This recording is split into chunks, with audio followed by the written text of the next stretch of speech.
Ako po ay nakinig at napanood ko po ang mga talumpati ng ating mahal na kasama, Senator Risa Hontiveros, Senator Marcoleta, Senator Erwin Tulfo, patungkol po sa kaganapan na nangyayari ngayon sa pagitan ng Chinese Embassy at sa atin pong mga senador. Ang akin po lang mungkahi sana, ako po ay naniniwala, mga mahal kong kasama, na itong usapin nito ay masyadong popular sa ating mga kababayan.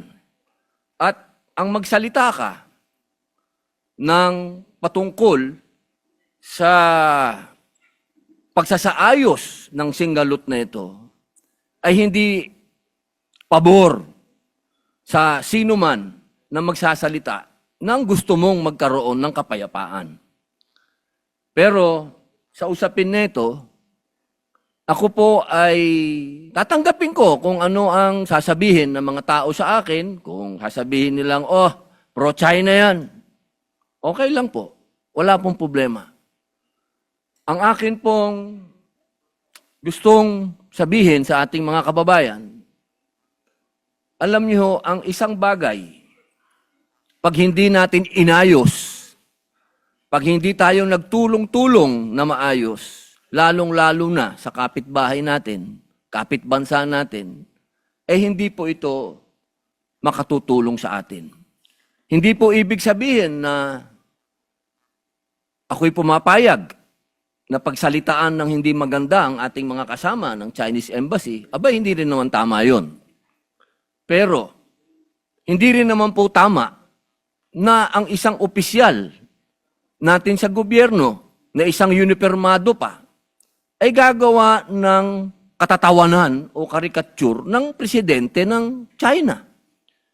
Sapagkat kanina po, habang nag-uusap kami ni Senator Amy Marcos, sabi ko sa kanya, kung yan, ginawa ng China sa ating Pangulo na si Bongbong Marcos, ako'y oposisyon, pero gagawin nila yan kay Bongbong, ay unang-una po ako magagalit.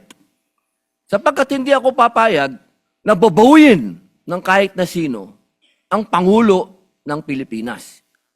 Hindi ako papayag na gawan ng karikature, kahit ako'y oposisyon, na gawan ng ganyan ang ating Pangulo. Sapagkat ang Pangulo ng isang bansa, yan po ang tinatawag nating representasyon ng ating bayan, katumbas ng bandila. Kung ano ang tingin natin sa bandila, yan ang tingin natin sa Pangulo. Kaya, kung ano man po ang ginawa ni Admiral Tariela, ay pinakikiusapan ko po siya na huwag niyang ulitin. Sapagkat, pag nambastos ka, babastusin ka rin talaga. Wala po tayong magagawa sapagkat duty ng kahit na sino na ipagtanggol ang kanilang Pangulo. Ang gusto ko lamang pong sabihin dito, aking mga kasama, tama po, naniniwala po ako na hindi makatwiran ang ginagawang pambobomba ng tubig sa ating mga mangingisda, sa ating Coast Guard. Pero matagal ko na rin sinabi na may budget naman ng Coast Guard, ba't di kayo bumili ng mas malakas na water cannon at gumanti kayo? Hindi naman po pwede na lagi tayo magpapaawa. At parehas naman kayong tinatawag natin tanod ng Coast Guard kayo pareho. Hindi naman kayo gray ship. Ang gray ship, yun ang military. Kapag hindi naman pwede yun. Yun ang tinatawag natin na escalation. Pero kung dalawa kayong white ship dyan, at nagbombahan kayo ng tubig dyan, walang ano yun. Walang issue yun, walang escalation yun, dahil pareho kayong tanod baybayin. Pareho kayong nagpoprotekta ng coast natin. Pero para sa usapin, nang ikaw ay magtatalumpati at gagawin mong katatawanan yung Pangulo ng isang bansa, palagay ko, inuulit ko po, Ako po ay oposisyon. Pero kahit sinong gumawa niyan sa presidente ko, hindi ako papayag. Ako'y tatayo din at talagang makakatikim din sa akin yun ng mga salitang hindi talaga, hindi niya makakain. Sapagkat sa akin, anuman ang political affiliation natin, pagdating sa Pangulo sa ibang bansa, iisa tayo. Solid dapat tayo, nakatayo dapat tayo sa Pangulo natin, pag-usapin na ng ibang bansa na. Kaya sana po, nakikiusap po ako sa Chinese Embassy at sa ating mga kasama na sana po ay matapos na ito, makapag-umpisa na po tayo ng magandang relasyon, pag-umpisahan natin ng pag-uusap, sapagkat, alam niyo po, meron din po tayong ibang mga kasinggalot.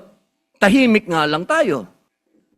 Alam niyo, nung kailan lang, nakita kami ni General Torre. Ang tingin ko dyan sa taong yan, kaaway ko yan. Sa ginawa niya kay dating Pangulong Rodrigo Roa Duterte. Pero dahil nagkita kami sa isang lugar na hindi namin dapat pag-usapan ang ginawa niya, kundi kami mga bisita sa isang lugar, kami naging, kumbagay, diplomat na rin kami. Kami naging mahinahon sa isa't isa. Sapagkat, yun dun po ay pagpapakita sa ating mga kababayan na hindi sa lahat ng oras ay palabang ka. May mga pagkakataon na pwedeng madaan sa usapan. Kaya po sana, inuulit ko po, wala po akong masasabing sa mga speech, sa mga statement ng ating mga kasama. Naniniwala po akong may katwiran po ang inyong mga sinasabi. Kaya niya lamang po, sana, pagsabihan din po natin yung mga unipermadong personel ng ating bansa na magdahan-dahan din lang. Pwede ka namang mag-speech nang wala kang gagawing karikature o katatawanan ng isang Pangulo ng bansa. Yun lamang po, maraming salamat po, Ginoong Pangulo at sa ating pinunong mayurya.